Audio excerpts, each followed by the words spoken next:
Okay guys, pag-usapan natin yung mga aabangan yung eksena sa Batang Quiapo. So yung una, pinakilala na nila Don Julio, si Tanggol, ang totoong anak ni Ramon Montenegro. Pangalawa, yung Red Phoenix. At yung pangatlo, ang pagbagsak ng mag-amang Di Magiba. So unahin natin. So doon ay nagtipon-tipon yung mga bisita dahil yung bisita ng pamilya Montenegro dahil itong si Don Julio at si Ramon ay ipinakilala na yung kanyang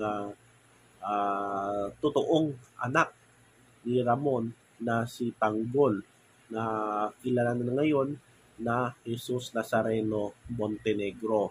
So ngayon ay mukhang mas lalong lumakas ang pamilyang Montenegro. Lalo na itong si Tanggol ay magaling din to pagdating sa negosyo. Kaya nandoon yung pamilyang Guerrero, yung pinakamakapangyarihang pamilya sa politika, sa negosyo dyan sa Maynila. At doon ay bisita siya doon sa dito sa sa parang party diyan sa pamilyang Montenegro. Kaya hindi pala alam ni Tanggol yung nakaaway niya, no? Yung nakabangga nila na kotse, yun pala yung sasakyan, ang may-ari niyan yung isang congressman, anak ng mayor na si Guerrero. Yan si Congressman Miguelito. Yan yung makakaharap ni Tanggol. Kaya yan yung abangan natin. Ang dito na kaya magkaaway or away-bati itong si Tanggol at si Miguelito. So yan yung abangan natin. So pangalawa, yung Red Phoenix. Sa totoo lang, itong Red Phoenix medyo mahina din to, no? Wala din yan. Lumakas lang yung Red Phoenix dahil nandyan yung mga Tondo Boys at si Santino. Pero si Santino, wala din yan. Katulad din yan sa kanyang ama na si Rigor. So itong Red Phoenix ay sumugod, no, diyan sa bar. Siguro inom ganyan. So si Santino nandun din, kaya nakita niya may mga pulis na nakapaligid, kaya sila Lucio at yung mga tropa ay nakipagbakbakan doon sa mga pulis. At nandun din yung anak ni sa pamilya ng Guerrero.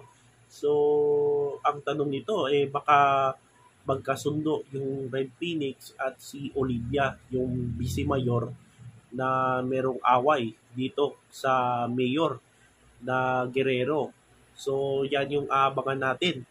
So itong Red Phoenix kaya meron din na bagong kakampi, no? Itong Red Phoenix, aside dito kay Santino, nakuha na rin nila si Santino, makukuha rin kaya nila yung puwersa ng mga Guerrero, yung parte dyan, si Olivia. So yan yung abangan natin. Sa tingin ko, parang magkakasundo, no? Parang magkakampi sila ng part ng pamilya Guerrero, yung si Olivia. Kasi masama din yun na politiko . So yan yung ikalawang eksena ng abangan nyo. Ikatlo, tuloy-tuloy yung pagbagsak, no? Yung karma ng mag-ama na si Rigor at si David. Si Rigor ngayon dahil wala na siyang trabaho, tinanggal na siya sa pagkapulis. Ngayon, ano nangyari sa kanya ngayon? So may papakita kung picture. So sandali lang kung makikita nyo yung mga kapitbahay ni Rigor na dati siga-siga siya, no?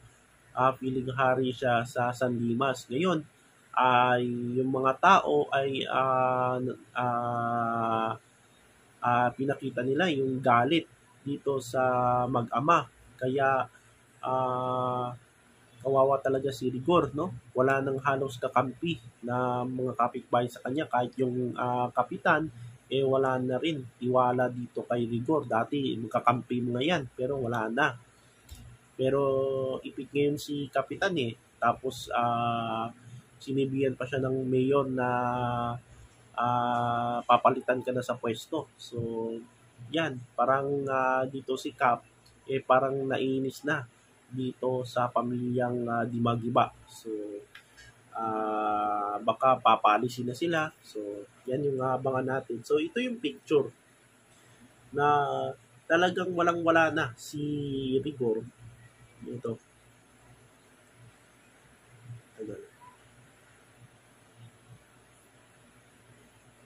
Ayan o. O, yan si Santino guys, oh. Yan.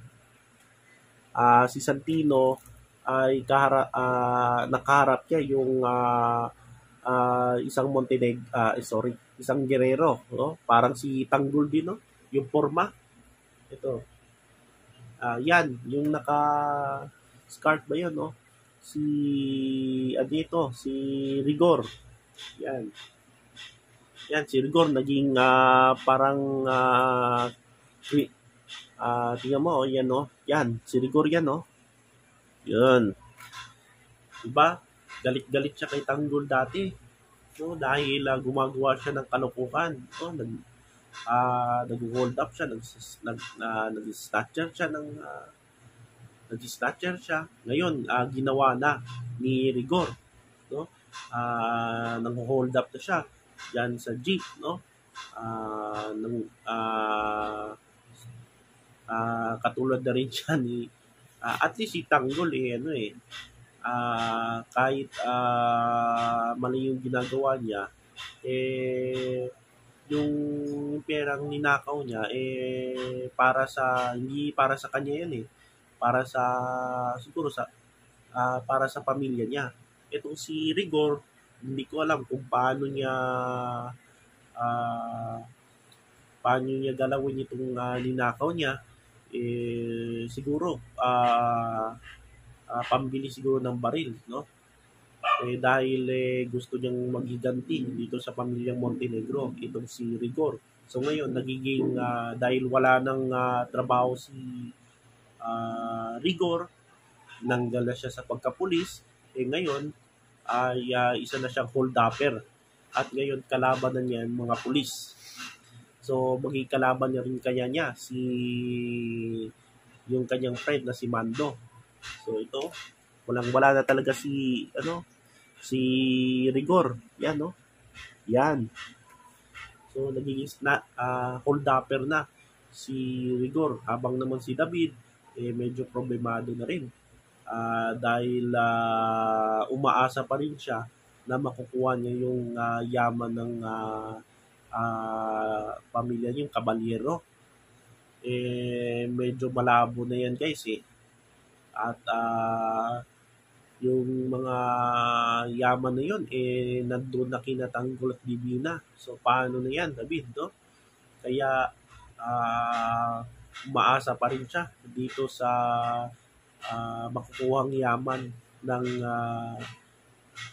Caballero, kasi yung milyon-milyon niyang nakuha, tinangay niya doon kay Ramon, ipinusta niya, sinugal niya. Saka yung titulo, so sayang talaga. Panggamit sana yon, no? Pangtakas at pang ng puwersa nila. Kasi sila yung kanyang ama na lang yung kanyang kakampi ngayon Silang dalawa na lang. So itong si Rigor naman dahil walang-wala na, nagiging hold-upper na, no? Dati galit siya kay Tanggol, no? Dahil snatcher, ginawa na rin. So tingin ko si Rigor dito sa eksena na ito ay, di ba sila Ben at saka si Berting, di ba mga kakampiyon ni Supremo. Ngayon, ano na, dahil galit na sila ngayon kay Tanggol, ay mukhang magkakasundo itong tatlo, no? Si Rigor, si Ben, at si Berting. Siguro yan yung makakampi. At saka si David. So, yan yung abangan nating mga eksena dito sa Batang Quiapo. So, si Berting, si Ben, uh, after nawala si Supremo at si Amanda, eh siguro balik sila sa normal, no? Balik sila sa pagiging kawatan din. Snatcher din at saka uh, magnanakaw yun ng mga sasakyan. So yan yung kasi yung trabaho nila dati nung sila pa ni Primo. Yung umaangat na, wala na. So ngayon, balik ano rin silang dalawa. So medyo makakasundo sila ni Rigor. So yan yung mga eksena, mga Batang Quiapo, reviews at theories dito sa mga abangan yung eksena. So yan lang po guys at maraming salamat at don't forget to subscribe JLA Vlogs Official. So marami pang abangang mga eksena at mga updates dito sa Batang Quiapo reviews and at yung mga theories na mga posible na dapat yung abangan.